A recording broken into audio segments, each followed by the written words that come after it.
শুরুতেই সবাইকে অনেক অনেক থ্যাঙ্কস যে এই সময়টা, শীতের এই সময়টাতে সবাই এসেছেন, আমাদেরকে সময় দিচ্ছেন, অনেক অনেক ধন্যবাদ আপনাদেরকে।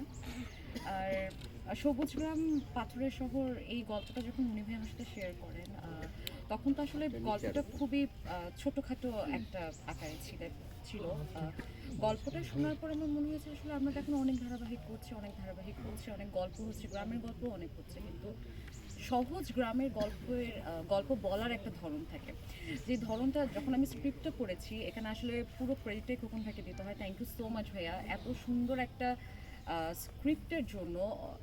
জীবন ভাই যেমন বলছিলেন, আসলে অনেক জায়গায় কাজ করতে গেলে আমাদের যেটা হয় যে একটা সিকোয়েন্স পড়ার পর মনে হয় আচ্ছা ঠিক আছে, নিজেরা কিছু একটা ইনপুট দিই, এবার সিনটা শেষ করি, কিন্তু এই জায়গায় আসলে সেই অপশনটাই ছিল না আমাদের আর্টিস্টদের উপরে।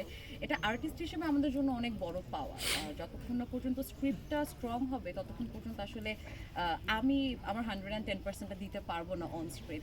যেটা দিতে পেরেছি, হয়তো কতটুকু পারছি সেটা রুনি ভাই বলবেন, এবং যখন নাটকটা অন এয়ার হবে দর্শকরা বলবেন, কিন্তু আমরা চেষ্টা করে গেছি। এবং এই নাটকে আসলে এত গুণী গুণী শিল্পীরা রয়েছেন, আমার মনে হয় এই নাটকটা দুর্দান্ত কিছু না হয়ে আসলে কোথাও যেতে পারবে না, এটাকে দুর্দান্ত হতেই হবে। ধন্যবাদ।